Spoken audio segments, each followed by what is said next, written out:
iPhone 13 Pro ឬយើងហៅថា13 Pro អត់តូចវាអត់ធំវាអត់ដូច13 Pro Max គេវាគាត់ខុសធំតូចបិទលែងកញ្ចក់កាមេរ៉ាដូចក្នុងវីដេអូនេះបងប្អូនណាខ្ញុំបញ្ជាក់ទីបងប្អូនឆ្ងល់កន្លែងខ្ញុំឃើញមិនក៏បកលែនខុសពីគេឬអីមិនហ្នឹងណាឃើញកន្លែងគេឆ្កឹះលែនមានអារ៉ាប់ឆ្កឹះកត្រាក់មកឃើញល្បើក skin lens អីសួរអីចឹងណាតែបើខ្ញុំអត់បងខ្ញុំប្រើកញ្ចក់ឆ្កឹះចឹងហើយខ្ញុំបាញ់ spray ជំនួយឲ្យវាងាយស្រួលបកឲ្យវាលាយកាយចឹងណាឲ្យយកកញ្ចក់ឆ្កឹះហ្នឹងយើងសោកចូលថ្នេរវាដើម្បីឆ្កឹះមកកុំឲ្យគេហៅថាកត្រាក់ខ្លាំងពេកវាប្រឈមមុខនឹងល្បើកកញ្ចក់កាមេរ៉ាល្បើក lens កាមេរ៉ាបងប្អូនឆ្ងល់ថាម៉េចគួរល្បើកស្រួលម៉េះ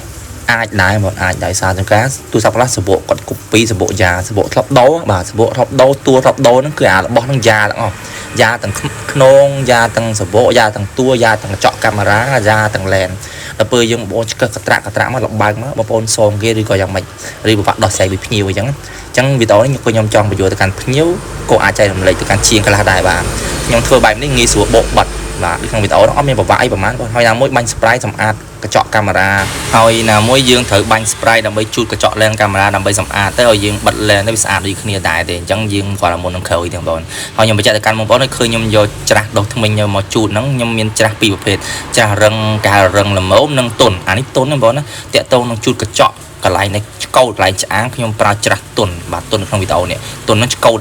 ចំឆ្កោតវាអត់ឆ្កោតអីផ្ដេសផ្ដាស់ទេបាទច្រាស់រឹងសម្រាប់សម្អាតកន្លែងដែលអត់ឆ្កោតជាមួយទូរស័ព្ទកន្លែង speaker upper ទៅខ្ញុំបាញ់ច្រាស់រឹងអញ្ចឹងយើងមានតាមប្រភេទមិនមែនចេះថា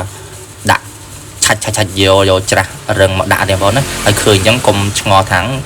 ជូតអញ្ចឹងមិនឆ្កោតឆ្អាអត់ទេកុំឲ្យតែយើងជូតរាល់តែថ្ងៃហ្មងយូរម្ដងអញ្ចឹងវាហើយច្រាស់ទន់បងប្អូនអែមនិយាយចំទៅខ្ញុំយល់ពីកន្លែងដែលត្រូវសម្អាតវាថាកន្លែងណាប្រើច្រាស់រឹងកន្លែងណាប្រើច្រាស់ទន់ចង់និយាយចឹងបងប្អូនណាហើយតម្លៃបិទក្នុងវីដេអូតម្លៃត្រឹមតែ$3ទេធានាមកពេញចិត្តអែម 12000 រៀលខ្មែរអរគុណច្រើន